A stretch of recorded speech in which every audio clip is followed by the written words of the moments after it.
Welcome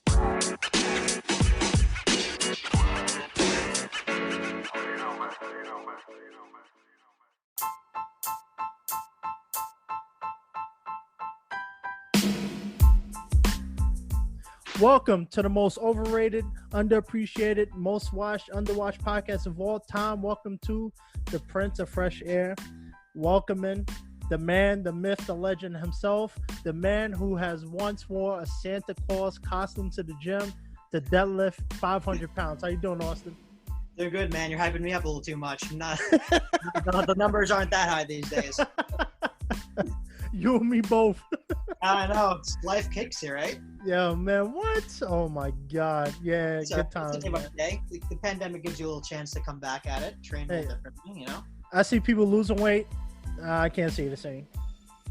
I mean, I've lost so much weight, man. I've probably lost like 25, 30 pounds. But, Gee, you know, really? That much? Yeah, wow. You know what, though? Today was the first day I worked out. I came back because I've had like a bunch of injuries. So coming back to it today was like the first day got cleared. So I'm looking forward to hopping back into it. Man, the gym, thank God, is open. I mean, I didn't really gain weight, but it was just hard to work out at home. Oh my God, brutal. Yeah, Murphy still got them closed over here. We got everything is it's starting to open up, phase back in, but the gyms are definitely a no-go. It's a lot of germ contamination, you know. Yeah, I understand where they're coming from.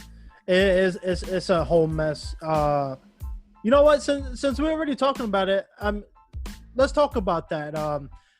What is your thoughts about it? I know I did a podcast episode recently about it, but I know a lot of people think this is a sham. People still think it's a sham, and that it's just a way for the government to keep people cooked up at home. What do you think? Yeah, I don't think COVID's a sham by any means. Like it's not fake.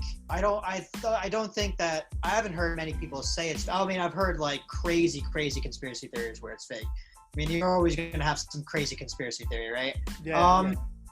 I mean, it's deadly. It's a deadly virus. I don't agree that it's like a flu. Do I think media hypes it up? Yeah, I think media hypes it up to a certain degree. I think media hypes up everything to a certain degree. That being said, I think you need to take care and caution to what you do. I think particularly people in power and positions of power need to recognize that, you know, they're there to protect and serve the people. So one thing that I didn't really like and I don't like right now with the whole COVID situation, particularly dealing with, you know, going to Bonaventure and listening closely to Cuomo, living in Jersey, so listening closely to Murphy. A lot of things that I thought was lacking was the clarity of the information. So I didn't really hear much about like specific numbers that they were looking at, and it would have been nice to see or hear something along those lines, because you went to Bonaventure, so Olean's a very small town. Like it comprises of a lot of small businesses. You know, the infection rate not necessarily that high there, right? That doesn't mean you don't do anything, but I think a lot of people, what they're upset about is the lack of information coming to them about, okay, these are the steps to open based on these numbers, right?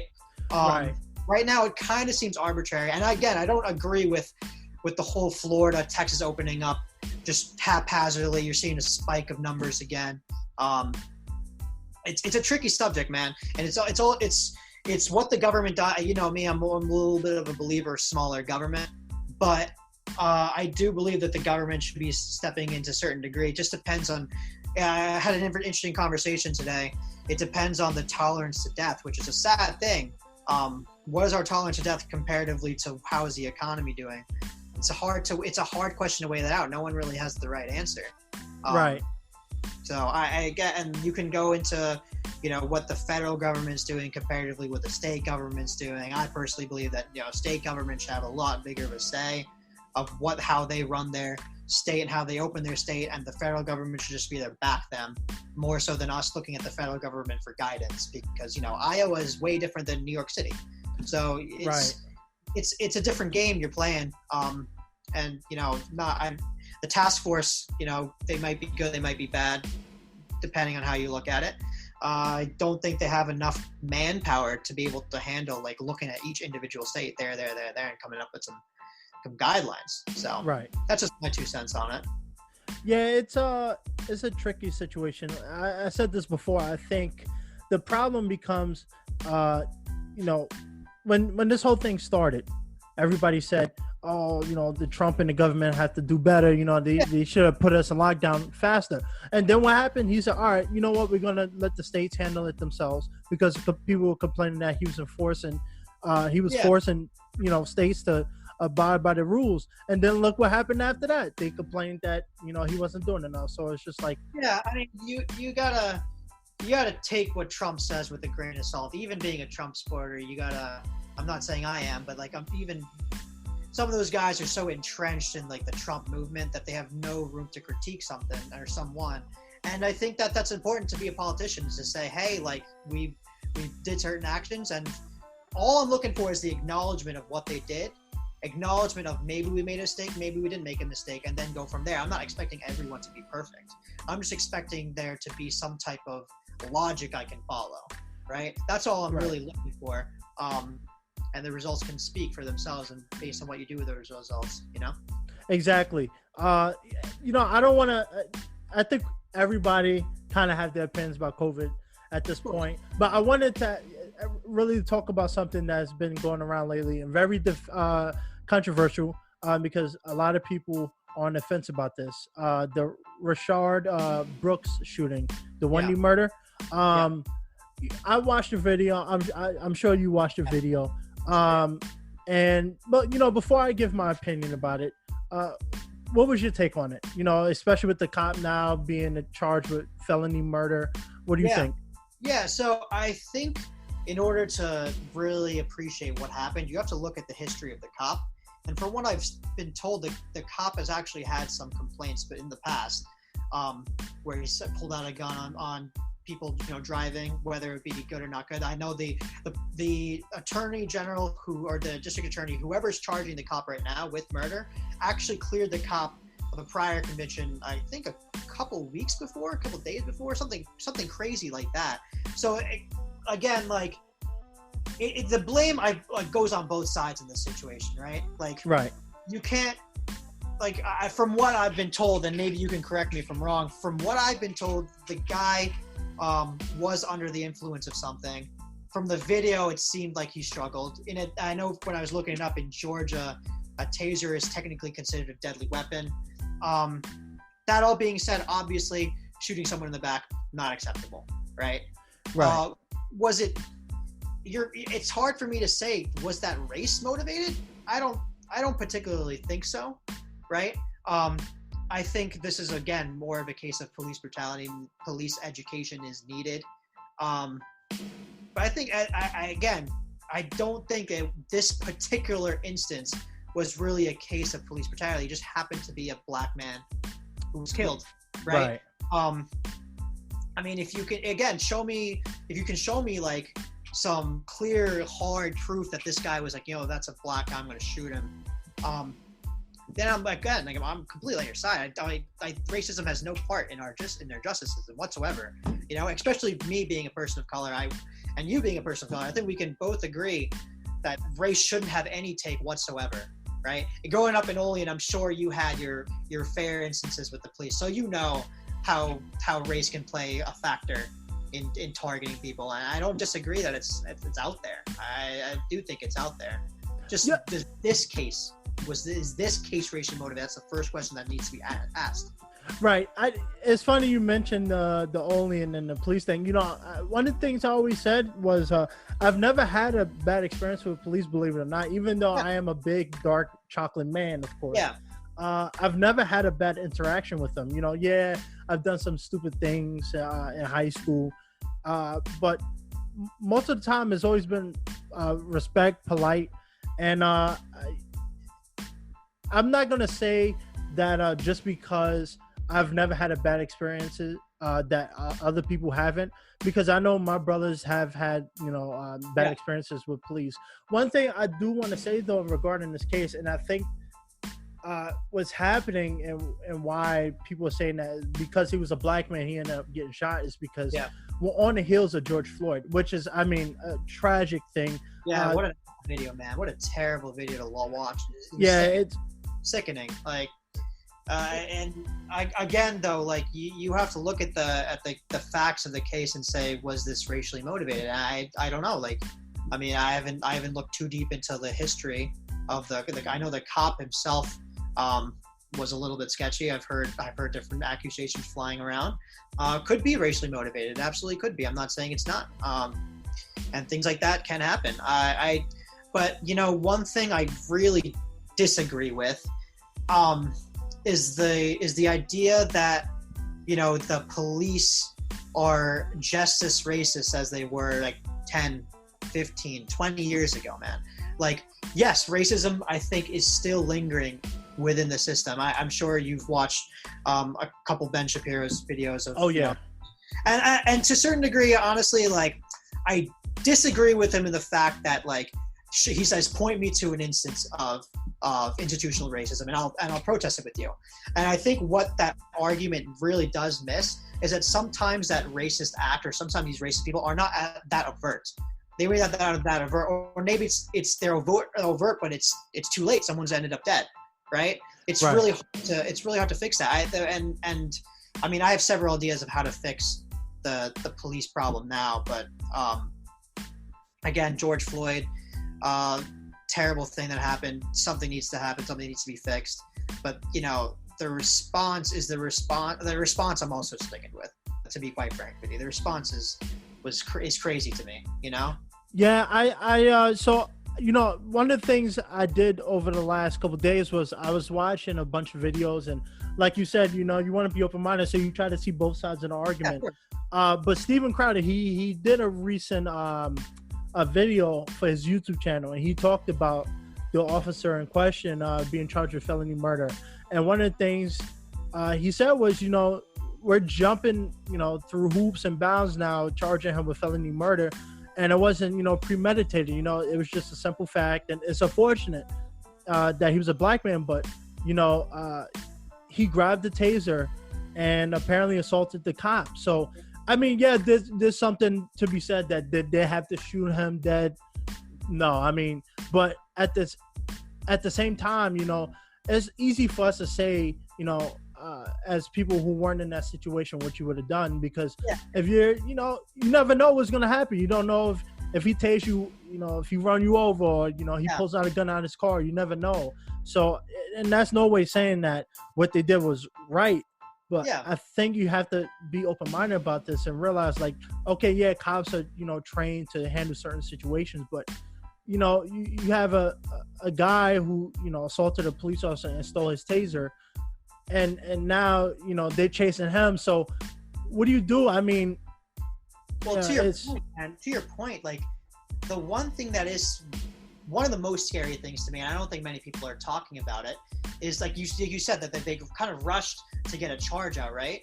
And so in my mind, well, let me preference this. It's like the American justice system, it has its flaws, right? I believe obviously every justice system has some type of flaws. It has corrupt people, what have you. I think one of the beautiful things about America so far is that you're innocent until proven guilty. And what scares me the most is the quickness of how the charges were put and how close they are to what actually was happening. What I mean by that is, are the charges that are levied right now, are they actually warranted? Was it premeditated? Or are these charges put there to appease a crowd? And that's a scary, scary thing to me, to sit back and say, like, okay, like, I thought the justice system itself was supposed to be somewhat unbiased, right? And say, like, we're not supposed to listen to outside sources. We're supposed to look objectively at certain facts and charge you objectively based on those facts. And so I think it's a very slippery road to say, okay, like, the people, the population is very mad at someone or something that would happen. We just want to levy some charges at them to appease the crowd. And I think that's a really dangerous road to go down. And I'm not saying that these charges aren't warranted. They could be, they could not be. Time will tell as evidence comes out. It's just something to think about in the back of your mind. Both Democrats and Republicans should be thinking about this. It's not, I'm more than willing to call out, Republicans as well as Democrats when I see, maybe a breach of law, a breach of some type of precedent has been done, rather than just listen to an appeasement of a crowd. I think it's scary. It's very scary.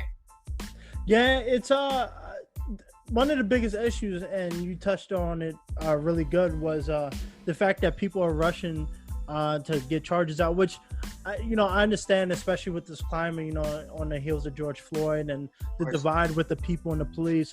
I completely understand that, people want justice, but I think felony murder might be too harsh. And again, some people might say, what, they shot him dead, and there's no reason why they couldn't, find another way to apprehend them. And that's a reasonable, argument too, and that's not denying that. I just think that we have to look at both sides of it. I mean, you have a guy who, assaulted you, and now you're left in a situation where you could try to apprehend him and you get tased, or you're going to get more assaulted, and apparently he was chasing him.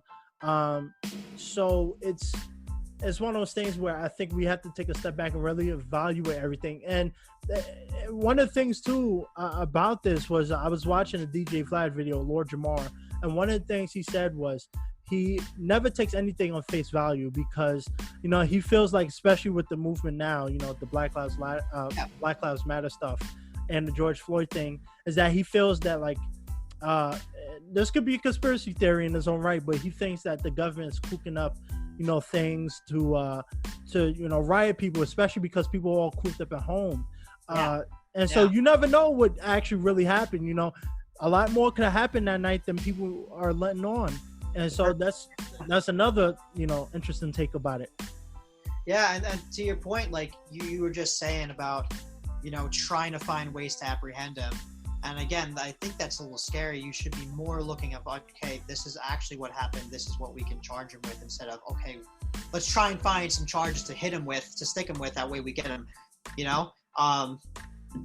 It's one of those things where it's iffy, it's dangerous, and, you might be following a particular moral code to do that, but you have to look at the long-term picture. What type of precedent are you setting doing that?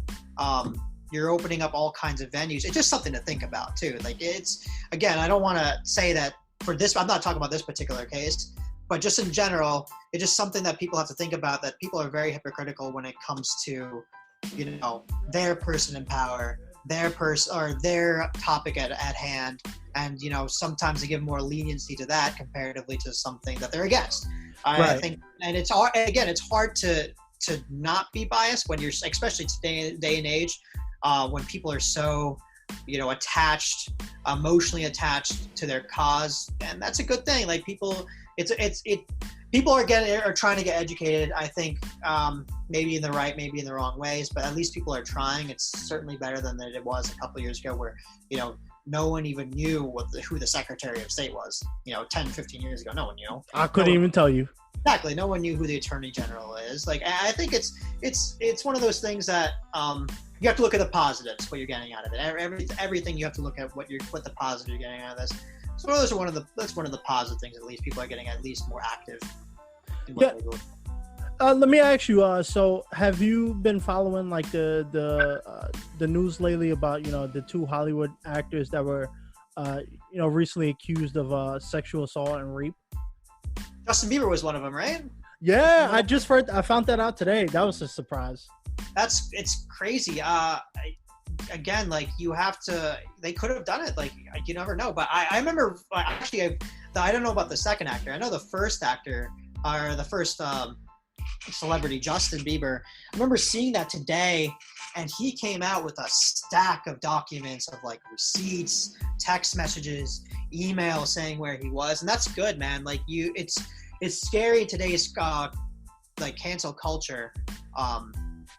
How quickly, even if you didn't do anything wrong, your career could be over. It's just the accusation out there, and that's again one of those dangerous roads you need to go down, way out, and say, okay, like, is this something you want to do? Are we throwing the justice system, the due process, out the window? And even though we might not get charged in court, might not get sick, his life is over. It's one of those things to think about. Yeah, one of the things I've noticed too, especially with these new cases, especially Justin Bieber, is that people are rushing to get them canceled. And I firmly agree.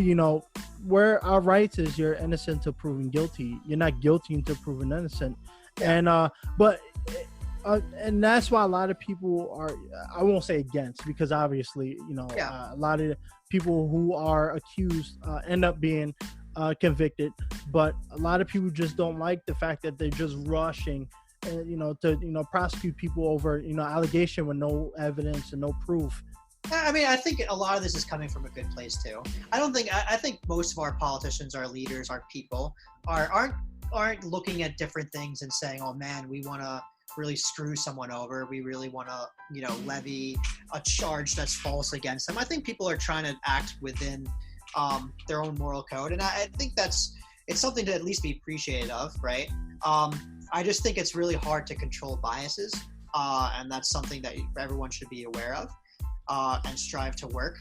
The people have, whether it comes to racism, whether it comes to cancel culture, whether it comes to politicians, it's one of those things where, you have to be aware that you are emotionally attached to something. I'm emotionally attached to certain ideas and beliefs, but you have to be open-minded to changing those based on what's set in front of you. Rather than saying, let's just ignore the facts that have come across, which actually reject some of these charges or reject some of these ideas, and you're just going to throw them out the window because they don't fit your idea. Like I will tell you that, I've had ideas and maybe political beliefs that have changed over the time. Like America's changed over the last 25 years that I've been alive. Why wouldn't my politics change, right? Right. I was, maybe I was a little more hard right on certain ideas. And they've completely changed based on who I've talked to and based on experiences I've had. And it's the same way with some of the left ideas I've had. I've had very extreme left ideas, and maybe it's a little more centered based on the experience. Again, not to bring up Ben Shapiro or anyone else, a lot of the problems I have with those guys, a lot of those guys are based on theory, right? A lot of economic theory. And as a finance guy, as an accounting guy, I can appreciate theory to a certain degree, but I also am wary of it, and I'm starting to appreciate results more and more than I am theory.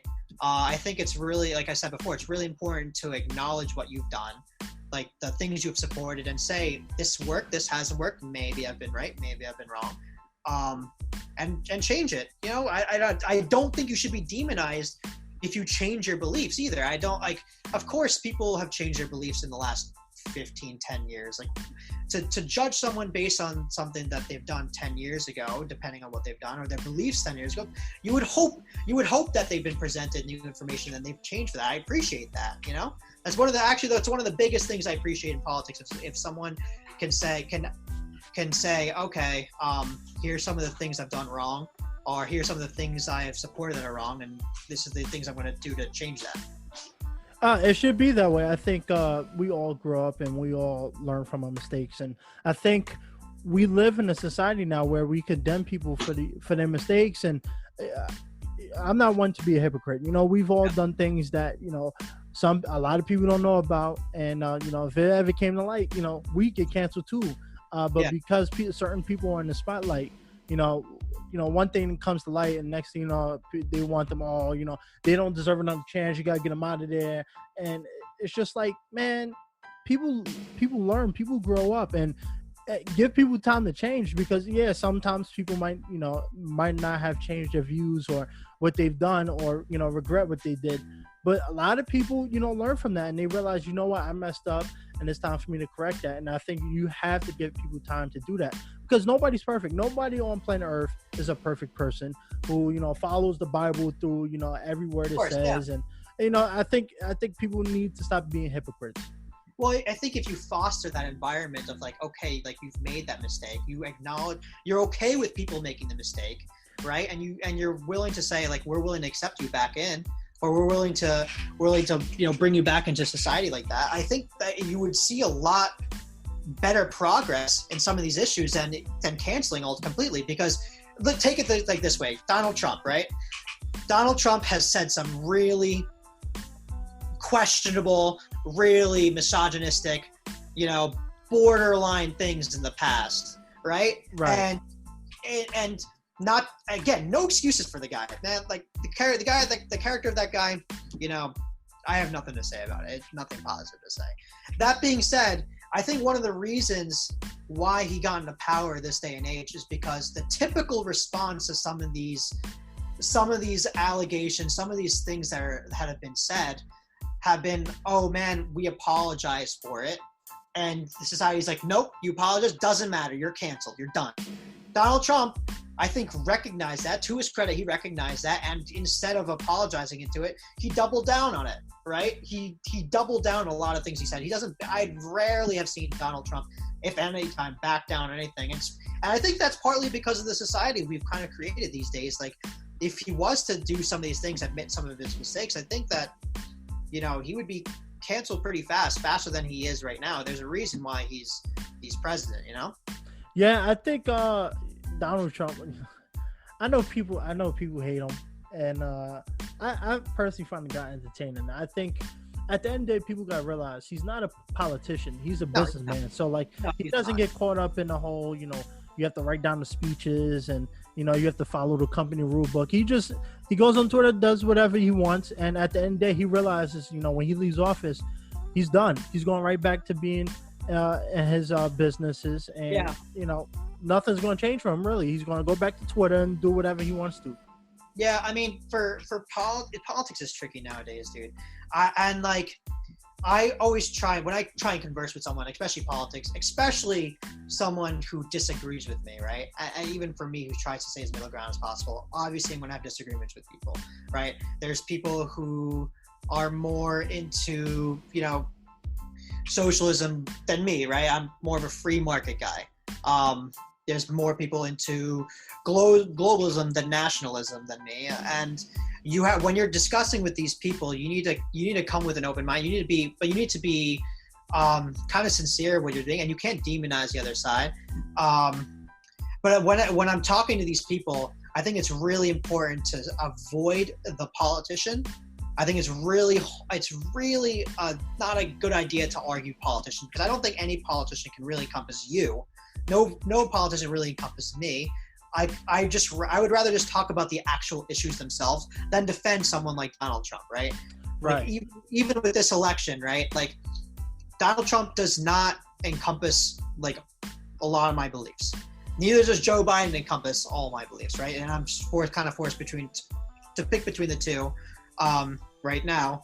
And if I support Trump, I have to be like, oh, why? Now people are attacking me. Why do you support Trump? I'm like, okay, well, he aligns with these beliefs that I have. Why, if I say, why do I support Biden? Oh man, why do you support Biden? These aligns with this beliefs I have. So I think it's important to have your own political knowledge and your own idea on the issues, rather than just be a straight up Trump supporter, straight up Biden supporter. You have to have your own free thought. Just because Trump says something, just because Biden says something, doesn't mean back him up 24/7. Right? Doesn't mean you just justify. I know a lot of people like that. I know a lot of Trump supporters, just in the area that I'm in right now.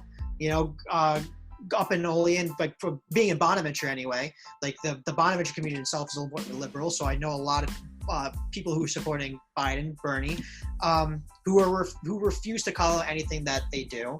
I think it's important to acknowledge that, and I think it leads to more discussion rather than anything else.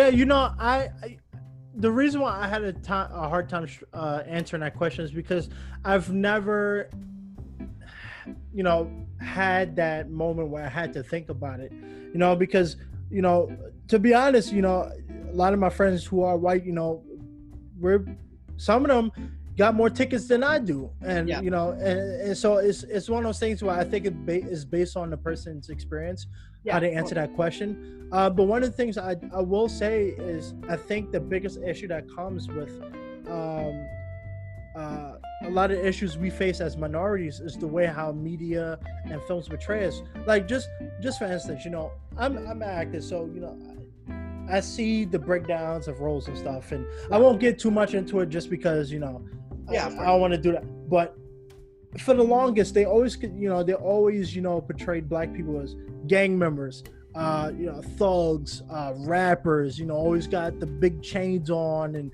always bedazzled, and and they always portrayed, Indians as doctors or terrorists. And I think the way how we've been portrayed on media has somewhat influenced, and I hate saying it, but it probably has influenced some, white people to look down on minorities because of that.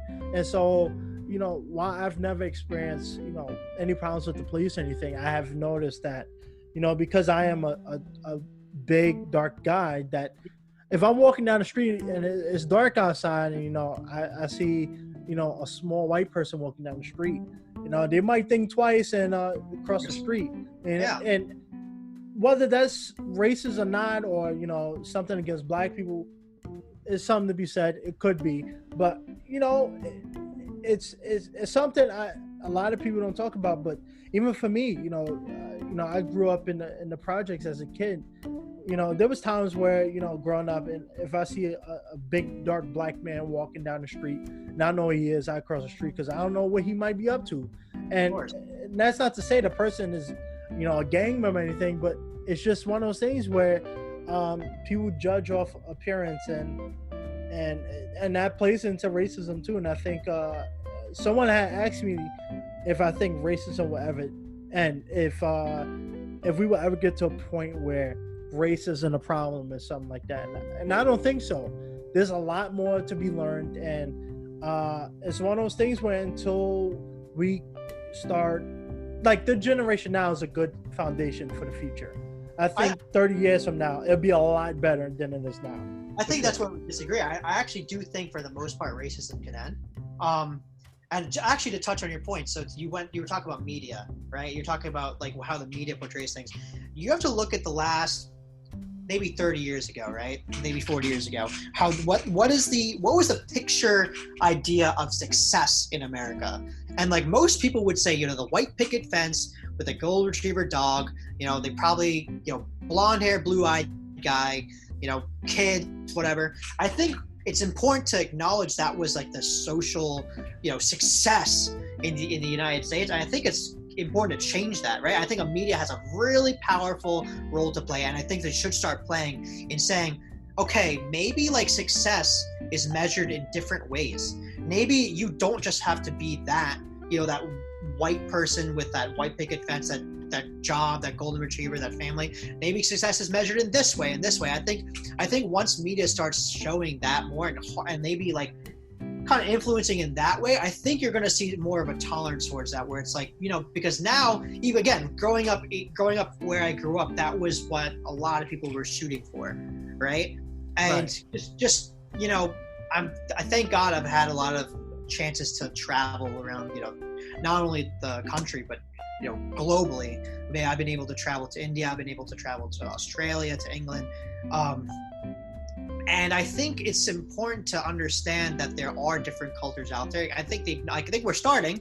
I think we're definitely starting, but I think it's also important to say, okay, these are the cultures. Let's try and learn about these cultures. Let's show, like, let's show these different venues of success, right? Not everyone's metrics of success or performance is the same, right? I think once we start appreciating that, once we start saying that, like, maybe, for example, you grew up in the hood, like you said, you grew up in the projects. Success for you might not be, like, being in a flyover state or being in a mansion, like, and having that dog. I think maybe for you it's having that, being that, that actor, that superstar, that whatever. I think it should be, and it doesn't have to be just inclusive to your skin, right? Anyone should be able to do that. I think that's the beauty of America, that you have the opportunity to go through these venues, through different venues, but I don't think it's appreciated enough. I don't think the media appreciates it enough. I don't think there's enough diversity in terms of seeing people break out of those, it's like, when did you grow up and say, went to high school and say, like, the local, like, that big black guy, well, I want to be a stockbroker. Like, I think I think it's a lack of education for a lot of these things. I think you start educating people, you start showing them different venues. I think that's how you start, chipping away at racism. Will there always be someone here and there who's kind of a jackass who thinks that? Sure, But I get, like you said before, I think like this generation, the younger generation, is really setting a good precedent. I think being able to accept different people is important, based not based on their politics, not based on their just based on their actions. And I think that's a good way to start going about it. I would put a lot of pressure. I would put a lot of responsibility onto the media, saying, okay, like, listen, like, polarizing may not be the way to go if you really want change. If you really feel like things need to change, which they should, like, you play a part. You should recognize your role in it. You play a powerful role in it, and like, what can we do just because what we've been doing for the last 5-10 years hasn't really been working. What can we do to, what is our action that we're doing to make things better? Right. You made a good point about education. Last week I was watching Dr. Umar Johnson. And one of the interviews he talked about, one of the questions or circumstances he was asked about was, the fact that, there's a lot of crime in the hood and stuff. Yeah. And one of the things, and I firmly agree with what he said, was education. In middle school and high school and, in college, a lot of people, your success is determined by your athletics. You look at a lot of schools, they put a lot of money into athletics, basketball, football. So, to be the local high school football star or the basketball team leader, that's for some reason more looked upon than, someone like me who was always in school, who always, played chess, who read books and, took my education seriously. That was looked down upon. People made fun of you. So a lot of the times, and this not just saying, this is minority issue, but a lot of people probably go through this where, they're always in school, they're trying to better themselves. They get ridiculed. And then they decide, I'm tired of this. Since everybody want to keep clowning me and I see them on the streets, let me go join them. Let me go see what that is about. And I think we have to start putting an emphasis on education. It's not wrong with, reading books on a Friday night. You don't have to be outside until 2 a.m. Go get your education, man. And I think Barack Obama kind of helped that too, because a lot of families saw, there's a black man who can achieve a lot of success. And, so for him being in that position, now a lot, people feel, better about, spending time in school and, achieving that kind of success, or even going into financial, banks and, doing real estate. I think with the Barack Obama thing, that kind of helped shape that a little bit. There's still some work to be done, but like you said, I think education is a very big thing. Oh, 100%. I think what needs to be behind the education, I think what a lot of people are lacking for not following the education is the incentive, right? I agree 100% that there has been a lot of historical things that have done to the African American community in particular, that maybe have caused the situation a lot of them are in now, where they're in like the projects and I don't disagree with that. My take on that is, like, now today in 2020, like, maybe those things have happened and they've put you in the places that they have. Now, under the law, everyone's supposed to be equal, right? So now, like, based on your circumstances, what are you as the individual doing to fix those circumstances that you're in, right? And, we hear a lot about reparations. We hear a lot about we can do this, we can do that. We can throw money at these school systems. Looking at the stats of that so far, not to put the blame on anyone, but, like, Democrats have owned inner cities for a while. They've been able to throw a good amount of money at them. And from the studies I've seen anyway, doesn't really matter how much money you've thrown at the school or the person themselves. It hasn't really had a dramatic effect on graduation rates. And so I think that one of the big issues is how do you empower someone? How do you put the incentive into someone, especially someone who's been, like, historically systematically been put down? And I think this is where the government needs to step in and say, okay, how do we put an incentive there? My personal idea, right, for some of these things would be like, okay, you're from New York, so that almost Amazon headquarters too was almost in New York City. It was almost in Queens. Yeah, right? Yeah. So one of the ideas I would have been if I was the government, if I was a local government, state government, federal government even, I would have been like, okay, I would have gone to Amazon. I would have been like, hey, listen, thank you first of all for putting your area, your headquarters in this area, in a area that's not exactly the best. You know, you're trying your best to pump money into the system. It'll definitely make the system better, but obviously it's going to displace a lot of people. How do we fix those people that are being displaced? For me, I would be like, okay, maybe Amazon will give you a tax break of X dollars, right? In that time, we want you to set up a system. In this system, you say, okay, maybe a kid like you, Percy, you're in high school right now, and you're like, Amazon comes to you and is like, listen, if you maintain a certain GPA this long, right, we'll pay for your college, right? We'll pay for your college, and if you maintain a certain GPA in college, you automatically have a job in our company, in one of the biggest companies in the world. I think that's one big way of showing that people have a path. People want to be shown a pathway. It's really hard to say, oh, go fix your problems. There's like arbitrarily, there's no pathway of success here. No clear pathway of success. A lot of people, like even learning that in the gym, something so simple as if you don't have like a structure or some type of goal in mind, it's really hard to stay determined to stick with something like that. I think that's what the government needs. No one's really been doing things like that. I think if you did something like along those lines, maybe even the government themselves being like, hey, if you graduate if you've got a certain GPA, each quarter of high school, we'll fund your books, we'll fund your this, we'll fund your that, for the next, it's a reward system where the money isn't necessarily just thrown at you, right? You have no incentive to do anything because it's just thrown at you. But you're given the incentive, and these are benchmarks. People like to the small little wins in life really build up someone's character, someone's perseverance, someone's integrity. I think it's something to think about. I haven't seen many people do that. I think that would be one of the ideas if I was a politician anyway. If I ever, God forbid, ever ran for governor of New Jersey, I would go to Newark and try and get one of these corporations to do that. I would hope you would see a success. But like what I was saying before, if it doesn't work, acknowledge it doesn't work, reevaluate it, and make some strides for something else. It's just having those ideas though out there can at least get the ball rolling. Yeah, it's definitely.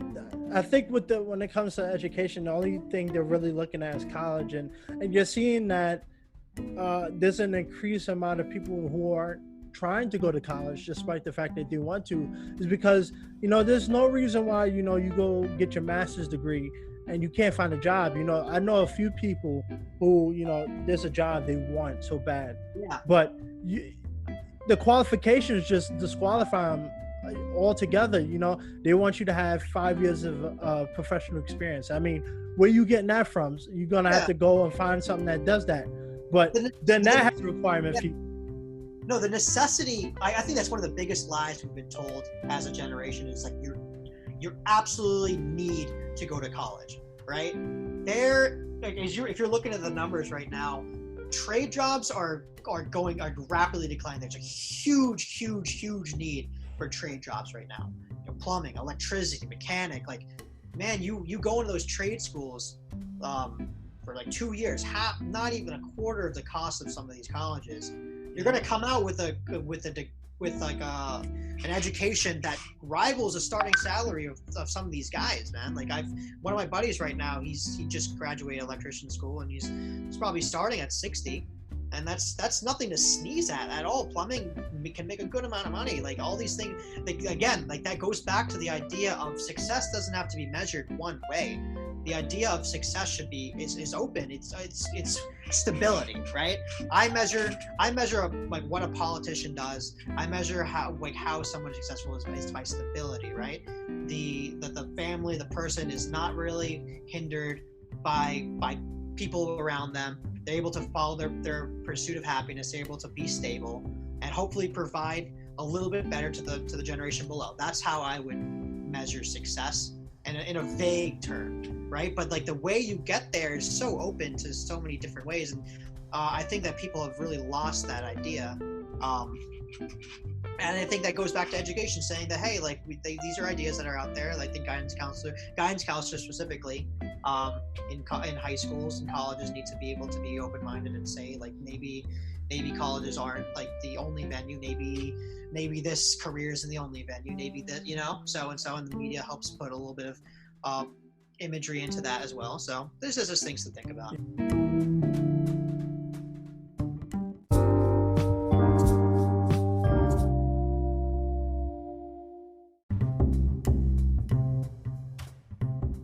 Man, it's interesting about that. Coming from New York, which is it's mostly liberal, but you get a mix. You got a lot of Republicans. When I moved to LA, I came from Long Island, which a lot of people, are Republican. And I learned a lot from, that side, because up until I graduated college, I had no idea about politics. Still don't really care. It is what it is. But one thing I realized, especially, living in a place like LA, is very liberal, and people do not want to talk about Trump at all. Like, you mentioned, maybe, he lowered the unemployment rate and, jobs went up. Oh no, he's still a misogynist, a-hole, he hates he hate gay people, he hate black people. And it's just like, that's not a reasonable discussion. And which is why I like Jubilee, because working with them, they promote being open-minded and trying to, create that dialogue, and that's all I want people to do is, be open-minded and talk about it, because even though we might not agree about, I may like Trump and you don't, that's fine. We can still talk about it. I mean, you don't have to lobby insults at me, and I don't have to lobby insults at you. We could be adults and talk about it, but that's the biggest problem I have with politics, and which is why I don't really talk about it. And I'm glad to have you on, because a lot of people just don't want to talk about it. They just want to talk about what they like, and then if something differs from their opinion, they shut it down and they try to end the conversation as quickly as possible. Yeah, I mean, I'm never one to shy. I mean, my family is, if you know my brother, he's very, very political. My dad is a little bit, very political, They're both a little more hard. They're way hard right comparatively to me. Again, if you would have to bring up a couple issues, but I think compromise is one of the biggest things that you have to be able to acknowledge. That's honestly, looking at this election coming up, someone like an Andrew Yang, where I didn't necessarily believe in a lot of things he said, but he had my respect more than anyone in politics running right now, because he was able to converse on Fox News. He went onto the Ben Shapiro show. He's like a guy that's willing to talk to you, and I that's one of the things I can really appreciate. I was really upset when he didn't get as far as I wanted to, but I mean, I'm sure you're gonna see him around. Oh, I'm calling it right now, man. Trump is gonna win again. No doubt in my mind. It's hard. I don't know. I would have said that Trump. I would have said pre-COVID, 100%. Yeah, was going to win. COVID happened. I think that you have to look at who's telling you something, right? You have to look at who's saying what. But some people are like, he responded too slow. Other people have said he responded with the timing, said he came out right. Me personally, I think hindsight's 2020. Anyone can look at stats and say oh, he should have done this. I personally like to look at when the information was available at that time. Was a little bit slow. Yeah, I'm sure it was a little bit slow. Was as bad as some people are saying? I don't think it was as bad as people are saying. And then now the whole BLM movement, the abolish police movement, defund the police movements, these all hurt him.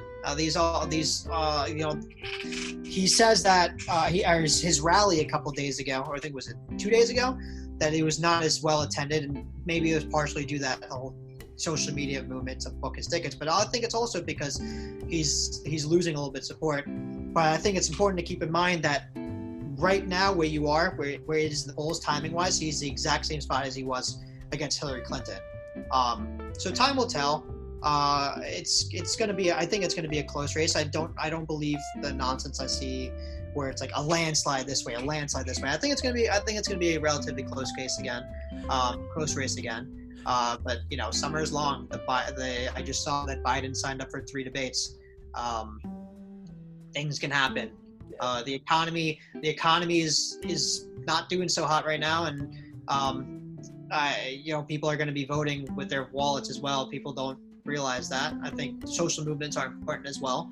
Not now downplaying them by any means, but I think in a struggling economy is a large role in an election. So I guess we'll have to see. Yeah, but so let's talk about the defunding of police. I read a report that I believe it was Minneapolis had cut a good $150 million off of the police budget. And here's my take on it. I understand the climate we live in is tough, and police is under scrutiny for all the deaths against minorities and stuff like that. The problem becomes, when you take away the budget from the police, whether you like them or hate them, what you're doing is now you're creating unsafe, thing where the police don't have the budget to, be able to, speed to, speed to calls when they get them. So, whether you're getting robbed, someone broke into your home, someone physically hurt you or something like that, you defund the police and your wait time is going to go from anywhere from, waiting 30 minutes, and now you might have to wait, 2 hours. And so I think the defunding the police thing, while it sounds good in theory, it's not going to work. And I think it's going to end up hurting our economy. And, what do you think about that? So it's so funny. I actually, so the first time I heard it, defund the police, obviously I was just hearing my dad, my brother, oh man, like you can't do that. And the first reaction was like, yeah, you can't do that. You shouldn't do that. Started looking into it a little bit, and not advocating for defunding the police, but I saw a really interesting thing. So Camden, New Jersey, really bad with crime, with murder, was one of the top murder cities in the country, right? They actually reallocated money. They kind of abolished their police system, made it more community run, and you're seeing a dramatic decrease in crime there, which was really shocking to me. I was like, how does that work? So I'm interested in seeing like how they did that. I want to research more into that. That was just something to keep in mind. Interesting, yeah. Yeah, I again, like you would not think that, right? Especially in a crime-infested area like that.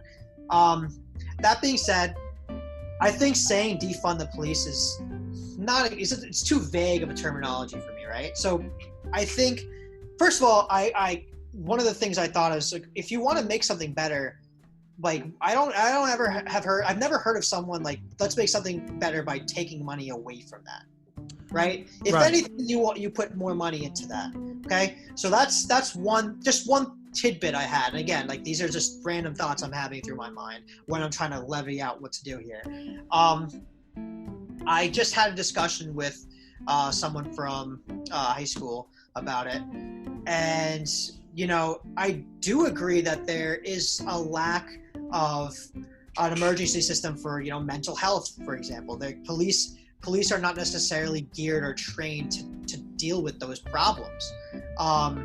There's a litany of problems that they're not dealing with, and obviously there is a problem with police brutality, so something needs to happen. So the question is, do we want to take away from the budget of the police and allocate it to some of these secondary, third lines of work to respond to some of these issues and keep the police specifically for like violent crime, for some of these kidnappings that you've said? Or do we put more money towards the police, right? And really focus on revamping the education system, right? So the hours to become a police officer they're not high at all. I think it's like 6 months. Yeah, it's ridiculously low. Like that needs to change. I mean, granted, it's like up in the north, I think you have to have a bachelor's degree to become a police officer. But I heard that's actually not the case. Yeah, some places you don't. Like it just depends on the precinct, right? Some people look differently. In any case, like any education, any higher education, I think is very important still. I think it's important to increase the timing of that higher education. Again, you have to weigh that out. I think you have to look at it. This is not I think what people are failing to recognize is this is not just a national issue, right? I think this again goes down to state by state by state. Maybe you couldn't defund or take away some of the budget from the police in a place like Olean, in a place, you know, that's a little bit safer. NYPD, I mean, dude, like, you look at it 20 years ago, like, there was major terrorist attack. You look at it, like, there was a guy who drove it, I think was it 2008, he drove his car into Times Square with a bomb. Like, those are things to think about. You are increasing your risk of certain things. Like, I'm very hesitant, as someone who's going to be traveling into the city a lot for work, I'm really scared about that, you know, the level of security going down. So those are all things you have to really weigh out. I think one thing too that a lot it's an unpopular thing to say, but I think America is very diverse, right? So America, I think, in the last like 100 years, America has benefited from its diversity, right? In terms of many thought processes coming in, a lot of innovations coming in, and I think right now what you're seeing is not diversity, not race. And that race is never something to say it hurts you. But I think the so many ideas out there, right? It's really hard to narrow down what people want. And I think that's why America partially is so polarized. You have so many different ideas and views out there. It's going to be so hard to get everyone to say, this is the idea that we want to fall behind. I think in this case, like, that diversity kind of hurts you just because, you know, you have to worry about that. You have, like, you know, you have hardcore Republicans, you have hardcore Democrats coming from a litany of backgrounds comparatively to, like, you know, a Sweden, a Norway, a Denmark, who's like the people are very, very similar in terms of culture, in terms of race. It's very, very hard to become a citizen in those countries. So that everyone's been kind of trained and geared towards the same thought process, the mind process. It's very easy to back something up when everyone's been trained in a similar mindset way. When you have all these different, you know, cultures and races and ethnic backgrounds coming in and everyone has their own opinion, it's very hard to solidify one route you want to go down. That's just my kind of thought on that. Yeah, there's a phrase I heard. It was you give a man has an idea that, you know, he wants to achieve $1 million. You give him $1 million, that's not enough. He wants 5 million. Yeah. He gets to 5 million, that's not enough. He wants 30 million. So this kind of relates to what's going on because, you know, first, you know, this whole thing started with, all right, let's get justice for George Floyd. Yeah, we got that done. We're almost done in the process. Then it moved to defunding police, right? What happens after this? What happens when you slash the budgets for the police? What is the next thing that's going to happen? Because, like you said, you know, this is not a national security matter. You know, a place like Idaho probably doesn't have the same, you know, police issues as New York does. And as someone from New York, I can tell you right now, you cut that budget down in New York, oh man, you're going to get mugged everywhere you go. I mean, because there's no incentive for people to stop. I mean, I know since I was in high school, like police presence increased on the MTA and neighborhoods, and you take that away, what happens now? You know, this now is a free fall for a lot of people. You know, they know they can get away with a crime because there's no one to stop them, and so I think we had to look at this from a reasonable standpoint. Yes, everybody hates the police right now, you know. And it's time to, you know, get justice for all the people that they killed, you know, that didn't deserve to die, which I completely understand, especially as a black man. I definitely get that. But when you take away the very budget that we could probably use to re-educate these police officers, you know, who are you going to call now when something happens, you know? And you have to think about that, you know, when it's time for you to call 911 but there's only like 4 cops on the shift, and especially in a place like LA where it's so spread out, the guy might as well be in Florida by the time they get there. So I think that's something we really should reconsider. But like you said, I think we should invest in, you know, the police. I think taking away the budget is not the solution. I think re-educating them, because I was just talking to my roommate Alex about this, and he told me this. I didn't realize this, but a lot of police officers are fresh out of high school. You know, they come out of high school, they probably try to join the military and didn't qualify. So the next best thing was, you know, let's try for police, and you know, they get in, and this is where it comes down to, you know, the way you grow up. Because I mentioned, you know, I took a psychology class at Bonaventure, and depending on where you grow up, you know, a lot of times, you know, your environment influences you. So, you know, you grow up thinking, you know, you're better than, you know, the black man, or, you know, you have these strong opinions about other races. I think what needs to be done is educating them that that's not the right way to think. And, you know, everybody's the same, no matter your skin color, where you come from, you know, your social economic status, we're all the same. So I think we have to spend more time. One, qualifications. 6 months of training is not nearly enough. I mean, that 6 months go by in the blink of an eye. So how much can you really learn? And a fun fact I learned too, I think it was from Ben Shapiro, was a lot of cops don't even know the law. So like, yeah, they know, you know, you have the right to remain silent and stuff. They could pull you over for and stuff. But if you ask them about certain sections of the law, they can't tell you.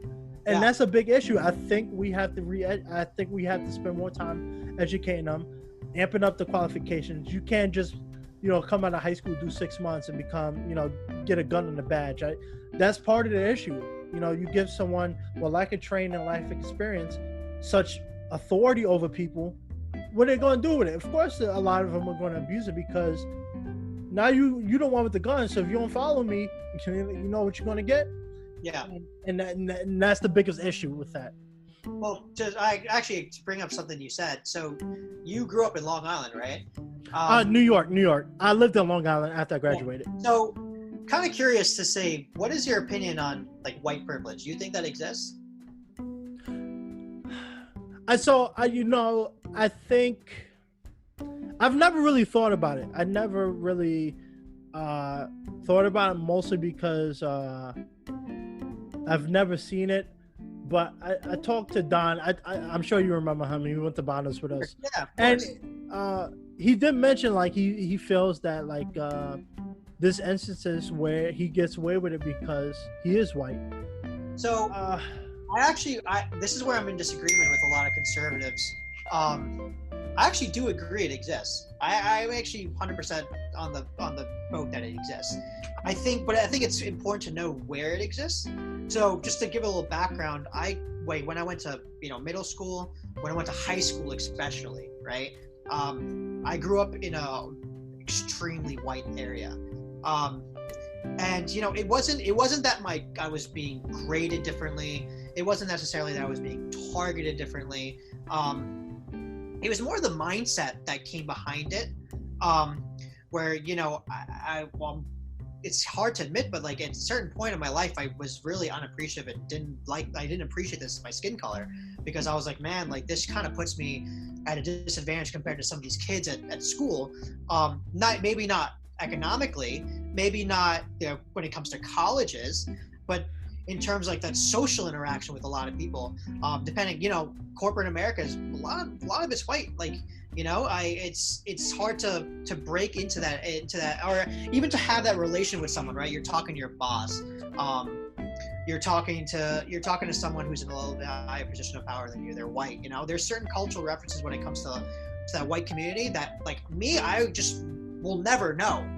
I didn't grow up I grew up in like an Indian home, right? Like, I mean, I went to like a high school, but like everything that was kind of the foundations, I grew up pretty, Indian. So again, did it put me back in terms of my like economic status? Did it put me back in terms of like me being able to do well with my classes? No, not necessarily. But like I definitely felt something off, at least at the very least off, when it came to like social interactions with people, talking to just random people in corporate America. It's just hard to, and again, that's not something like Ben Shapiro is like, like white privilege doesn't exist. Point me to an instance of white privilege. It's like, no, like actually, like in some cases, affirmative action actually helps being a minority, right? In some of the cases, right? So I'm not necessarily talking about, those economic factors. I'm talking more about those social factors. How do you fix that? hate to say it, I don't really know how that can be fixed. Like, I don't really see that a really way of fixing that. Like, people are going to be into their cultures, and people are going to be born into cultures. And so I mean, for me, like, I grew up as a first generation American. It's like, so my parents came here as immigrants. So what I've learned as time's gone on, what's like the social norms in America. And, you know, when I grow up, most likely I'm gonna, you know, get married to like a person in this society here, and so that'll go on. But it's just one of those things to acknowledge that it does put you at slight disadvantages here and there when it comes to those social interactions, depending on what you want to do, right? I think it's important to like, again, I'm not trying to demonize anyone for their white skin. I'm just saying it's important to appreciate the, you know, the privilege and the opportunity you have based on where you are, based on something that I can't control, you can't control. You didn't control to be black, I didn't control to be brown, my buddy didn't control to be white. But, you know, there's certain things because he's born into that, you know, he gets that little bit of extra benefit, little edge. And I think it's just important to acknowledge that more so than to, like, you know, you can't really do anything about it. I think it's important to have that in the back of your mind, and, you know, be aware of it. I think the awareness is key there. Yeah.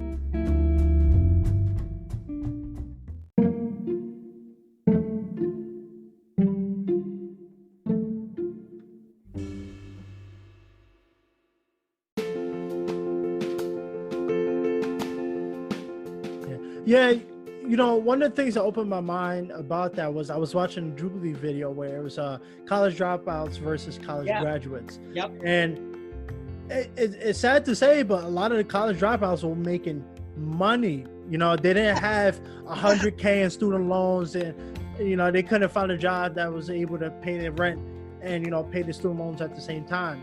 And that really opened my eyes about it, because I realized, like, depending on your major, you don't need to go to school. Obviously, if you want to be a doctor, if you want to go into business and finance and real estate, yeah, you might have to go to school for that. But, you know, for someone like me, and this is something I thought about since I graduated, I was like, you know, even though I was blessed not to have that many loans, it was like, did I really need to go to school for acting? I probably could have just went to a community college and got experience there and called it a day. And I think people in high schools especially should think about that. And like you said, guidance counselors and college advisors should really tell people, you don't need to go to college, especially depending on your field. It's not worth the money, and it's not worth the financial burden you're gonna put yourself in. And yeah, man, it's crazy that, you know, a lot of college dropouts are doing way better than college graduates right now. Of course, I just even going to Bonaventure. Bonaventure is not a cheap school, man. Bonaventure is not a cheap school at all. Thankfully, I don't have many loans to take out. Didn't have to take out. I obviously have a couple, but I'm grateful for the opportunities I had. But, you know, I agree with you that there's certain venues you can go down that just don't need that call. There aren't necessities, you know. You don't need that, or you don't have to spend you don't have to spend a ridiculous amount when you could do it for cheaper, right? More expensive doesn't mean better, right? My dad taught me that a long time ago, and it's how you weigh out what you're getting, the benefit of what you're getting. I think that's like one of the things that's lacking in the education system now is you know, everyone in high school wants to harp on sciences and you know, English and things like, but no one's teaching, you know, finances. No one's teaching how to, like, you know, do some trade jobs. No one's teaching different venues of success. You know, it's one of the reasons why our education system now is failing. I don't think it's necessarily a money issue. I think it's more of the issue of what's being taught. Because, you know, some of these, we can't really say that because there are a lot of different, like, poorer countries than us. We're the number one economy in the world, right? We generate the most cash.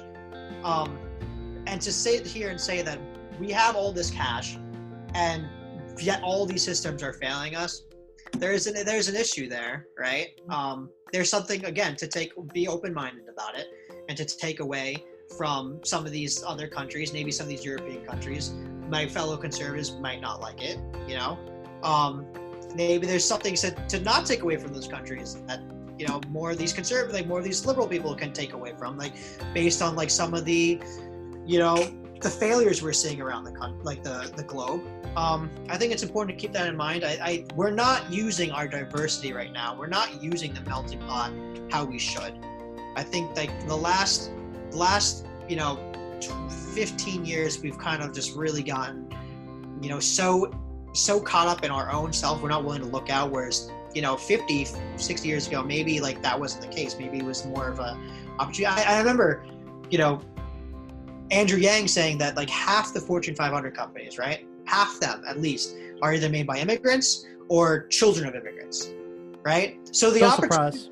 Yeah, the opportunity is there for people to, we welcome culture. We want people to come in America and say like the water is clean here, people are safe here. We want you to be able to pursue your own dream, pursue your own success in the way you see fit. I think once we get back to that, I think you're going to start being on the road to success again. Yeah.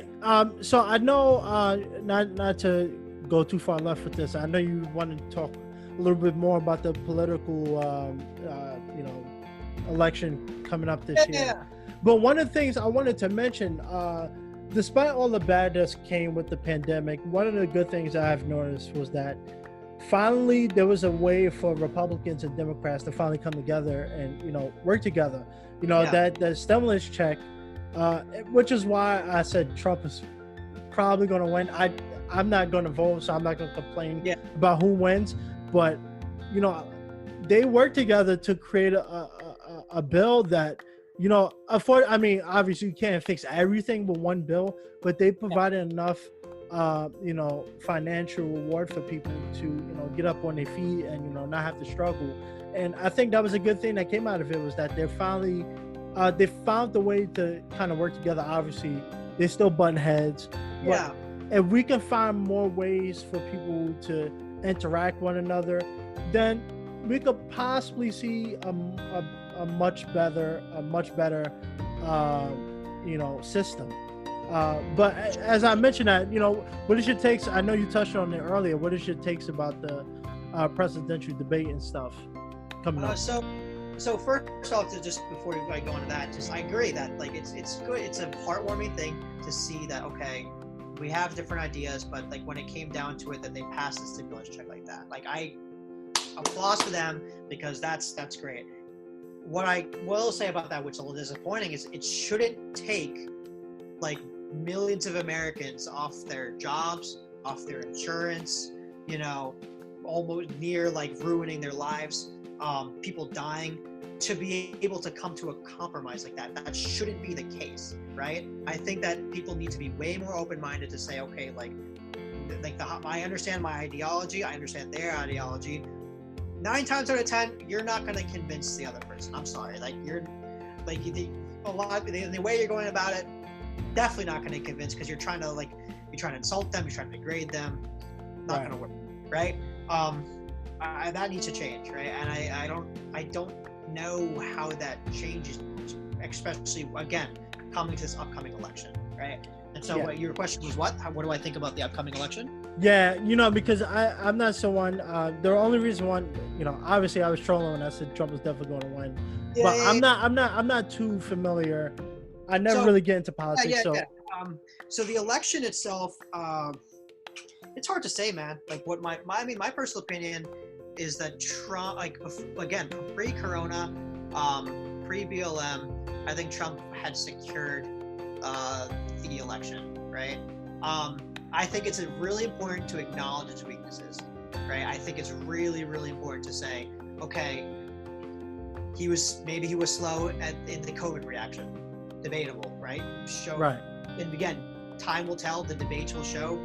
More numbers will come out. We'll look at this not like from such a close angle, but it'll take a couple, maybe months, maybe a year to look back and be like, okay, maybe it was, maybe it wasn't, right? Because right now our face is so stuck into it. 2, I think the reason it's not the election right now is not Joe Biden is winning the election. The election right now is Trump is losing the election, right? And I think what I mean by that is Joe Biden hasn't really been in the last couple of news cycles for the last couple, weeks. right? There was that one thing he said on Breakfast Club. It got a little attention. Where he said, if you don't vote for me, you ain't black. Got a little bit of attention, got a little slack. Yeah, I mean, but again, like that's just the guy, right? He says you can't be mad at Trump for his like rhetoric when you have the guy who's like pretty much the same thing. They're both. If you want to call one racist, you have to be consistent and call the other guy a little bit like racist or a little bit old. I didn't even hear about that. Yep. Right? Like so, like maybe Trump is racist, but then like keep to this, like keep the standard the same, man. Like I don't get it. Like, again, I think that like summer we'll see. I think it's going to be close because we've never had we haven't had a pandemic like this in a while, right? Where everything's closed down. It's going to affect like how even the debates. Trump a lot of his steam was gathered after like doing those debates, after having those rallies. Those are limited right now. Whether Trump wants to admit it or not, those are pretty limited. The attendance is going to be limited. Being objective, I know it's going to sound biased, but like it seems like the Democrats have like just really not got over the election since 2016. Again, I didn't vote for Trump in 2016, so I kind of just stood back and I was like, I'm not voting. I think you have to. I think what really comes down to is you have to look at Trump's quote unquote accomplishments these last couple of years and see like, does that weigh out to the negative things he's done? I think he's gonna have his base, right? I don't think his base is gonna be wavering that much. I disagree with CNN. Every Trump supporter I've talked to is so on the Trump wagon. I don't see anyone switching. I think it comes down to those independents, in those swing states. I think so. Again, I think the economy is going to be really important. I hate to say it, I don't think that the abolish the police, the BLM movement is going to play much of a role because it's not going to be I don't think it's going to be it's not going to last the news cycle. And Americans are very, their attention span is not that high. I don't see the BLM issue spanning all the way until November. It kind of already started wearing off. Yeah, which is sad. I mean, whether you agree or disagree with the movement, everyone deserves to be treated well. I did see yesterday a Now This, which I normally don't like Now This because they have a lot. They've been labeled even by like some of these fact check things. I think they skew a lot of these videos. Same with all these media companies do, but. I saw this thing where like BLM supporters came to a Trump, not a Trump rally, but there was like a bunch of Trump supporters all gathered, and like it was heartwarming to see that they actually had a conversation. They let the BLM protesters on stage, let them talk, and the Trump supporters like applauded them. They were listening to them, and it was a good sight to see. But I don't see it lasting that long. I really don't see it. I really don't see like that impact lasting very long. I mean, I could be wrong, I've been wrong about a lot of things, but I think it comes down to are people satisfied with how the country has been going overall the last 3 years comparatively to what Obama. You can't even see like whenever I think of Joe Biden, I just think, okay, another Obama. And like I didn't really like Obama as much. I can say some of the things I like, but for the most part, again, I didn't really like him. But is that worse than what Trump, like his worst things have done? And I can name a bunch of things that Trump's done, like that I just didn't really like. But I can also name a bunch of things that Trump did that I really, really like. For me, like again, like as being middle ground, I'm still on the fence about it. I won't lie. I'm leaning a little bit more right. But we'll see, right? I don't think it's regardless whether what happens or what doesn't happen. I don't think it's going to be like it's not going to destroy the country. Another 4 years of Trump, okay. Another 4 years of Biden, okay. Like it's not going to drastically destroy or change the country like people are thinking. I think that's way blown out of proportion. Yeah, I think for me, like I said, I never voted. I probably won't vote.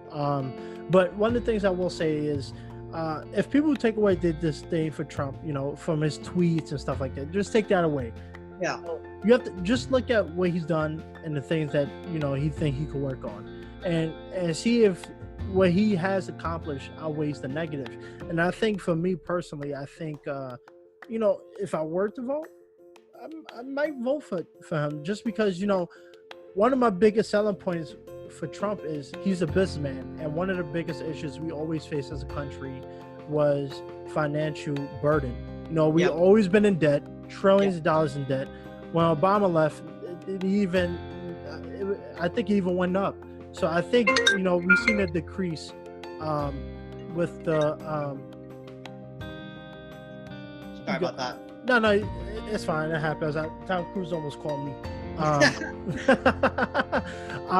But I think with the unemployment rate going down, and even though this wasn't his own doing with the stimulus package, a lot of people might be satisfied that he provided some he helped provide some financial stability for the citizens. I think that could play a big role in the election.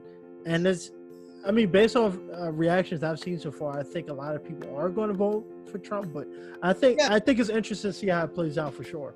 Yeah, no, I agree with you. But you never know, man. Time can tell. Trump's a unique politician. I guess you can call him a politician now. At this point, yeah. He's a new guy. None of the social norms really impacted him. So we'll have to see. Yeah, for sure, man. It's gonna be 2020. What an interesting year. Is there anything else you wanna talk about, or any other thoughts that you have? Overall, you know me. You ever want me to talk about anything political, you run it by me. I'll probably have I'll have to look at all this stuff, and I'll tell you if I don't have all the facts in front of me. And so I'll tell you that right away, that hey, this is coming from a place where I don't have all the information. Just like you said, the Rayshard case. In terms of the George Floyd, the officer, I don't know all the information for that, so I'll be willing to admit it. But it's by the news cycle, right? So this week it's defund the police, it's abolish the police. A couple weeks ago it was COVID. Even before COVID was impeachment.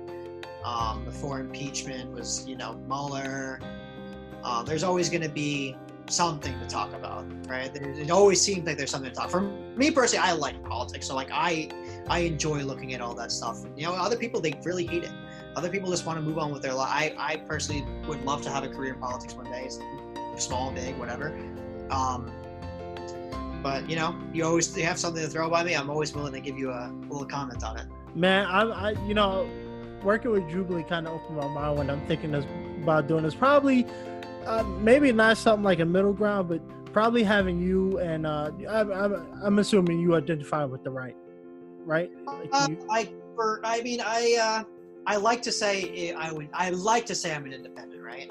Right. There's certain things that I'm more right on than left. So if I had to say something, if I had to align myself to a party, I'd probably say I'm a libertarian. Right, I believe in more free market stuff. Socially, though, I'm a lot more left than I am right. I'm for gay rights and for legalization of marijuana. It really depends on the topic, man. And again, things have changed. I'm more of a globalist than I would say than more. Actually, the right hates globalism, so I would definitely say I'm more of a globalist. More of a leftist in that regard. So it really does depend on the issue. So something there's certain things that Bernie has said, which I've actually applauded. I agree with, man. There's one thing he said, not to get on Bernie, but he was talking about workers, right? And he's talking about especially in this day and age where there's these big corporations. Right? And the corporations, the bigger they get, they seem to start to forget the smaller guys, the smaller workers who are working the factories. Who, again, they as a free market guy, I have to say they're alienating their labor. They choose to take the wage that they choose. But Bernie was right in the sense that at certain points, the sway of power is so far to the management comparatively to the worker, that maybe in those board of directors there should be a voice for the worker there. There absolutely should be a voice. There's board of directors has it represents its shareholders, but there should be one to represent the workers. At least say, okay, maybe slashing these benefits, maybe like increasing these hours, maybe taking some away these safeties, maybe like, you know, some of the lack of benefits are really affecting us, and we are kind of stuck in the sense that like, yeah, we're taking this job, but it's the only job we can come across because it, you know, maybe I don't have much education on it. There's a slur of reasons why that's one of the things I do like about Bernie. I think I can respect Bernie's consistency and sticking to his point for certain things, right? I think it's cool to have consistency, not be a flip flop. I think it's cool to change your opinion based on like the facts that are presented in front of you, but it's also good to see some type of consistency with a politician, not just say something just because, not because your belief has changed based on the results, more because like that's what the opinion is saying. Something like, that's why I didn't vote for Hillary Clinton, because like Hillary Clinton has flip-flopped on so many things. That's why I didn't vote for Mitt Romney. Mitt Romney has flip-flopped. So you have to keep this constant for both sides. Man, you said something about Bernie, about the balance of power. Have you ever noticed? It may be different for you, but after working jobs, several different jobs, I've noticed the higher the company gets in terms of financial profit and stuff, the least they pay out. It's very interesting. Yeah, it depends. I mean, for me, like I've had a couple of different jobs. A lot of them have been local. A lot of them have been, and I'm going to start working for a large corporation very soon. I will tell you, signing up to where I haven't started work yet, I've just only been starting interactions with them. You're just a number, right? You're just a number in that corporation. I mean, granted, I'm not a labor worker. I'm doing a little bit more. You need a kind of a bachelor, maybe a little bit of higher education than a bachelor to get this job. That being said, the turnover is high, the competition is very high, and they try and make you. They say they try and make you happy, right? They'll flash a fancy new iPhone in front of you, maybe a laptop or two. Here's a little bonus, but in reality, you're just another cog in the system there. Yeah, you're just there to make them money, fill up their pockets. Absolutely, and the more you grow up the chain, the more that I do appreciate that. The more you go up in the chain, the more invested you are in the company making money, because your bonus, your salary is reflected off that, right? I appreciate that, but to your point, it is true. The bigger the company is, the less they care about you. I work for Lori Branch, in Olean for Iroquois. Nice. Yeah, and she, her company, it's me to your size, but I felt a lot more love and compassion, the family, cohesion, there than I do feel, right now at this job. I mean, that could definitely change, but also I'm in the city, right? So how much can you really feel that? That's one of the things I really am jealous and envious of people out in the more rural areas. The firms are smaller, that there's more of a connection there, that people care. You're not just a number, not everything again, for companies. For me, when I'm looking at investing, looking at companies, just to garner more information about them, I care about the profit. Obviously, the profit's important to me. At the end of the day, a business is a business, right? It's there to generate profit. But I also care not everything is squeezing a nickel out. Not everything is squeezing a dollar out. One of the sad things about America, and I think Bernie and Trump are kind of on the same side with it. They don't realize it, is that these companies, American companies, are just shipping off their labor to China just to get that extra dollar, maybe $1.50 on the product, right? And it's screwing over the worker here, where no one can compete with that. Where Trump has it right is saying that, listen, if you're an American company, you can't say you're Apple and you say you're American made and have all your stuff made in China and then ship it back here and have no import tax, nothing on that whatsoever. You can't say that. You can't do that. But I don't think that Trump acknowledges Bernie's view, that the worker needs to be treated well too. But that comes with the cost, right? That comes with everything comes with the cost. The problem that Bernie has, he doesn't have any business acumen either, right? He's saying let's make minimum wage $15, right? I mean, you're going to look at that, then the cost of the product's going to increase. And why would a company pay $15 here when they can do it for $5 in China? Like, you know, it's where's the balance there? There's no balance here. So like, there needs to be a balance of saying, hey, like, you need to treat your employees well. You need to you know, have certain respect for your employees. At the same time, the left needs to realize like, it's a business, right? Not everything is out there to, you know, to make everyone just happy and hunky-dory. Like, people are taking, with a business, people take risks to invest and create their businesses, and they deserve to reap the reward of that benefit. Human-centered capitalism is what Andrew Yang calls it. Again, like, do I agree with some of his policies that he's laid forward? Not necessarily, no, but like, at least, I can appreciate that he's open-minded. He's getting the ball rolling, and like he's at least looking at some of these stats and saying, okay, like, how do I look at some of these stats? Again, like, you can't say Trump is all about like GDP, unemployment. Okay, like, let's look at some of these numbers behind that. Like, the life expectancy of an American has dropped every year since during the Obama presidency, but also during the Trump. It's dropped a year every single year, right?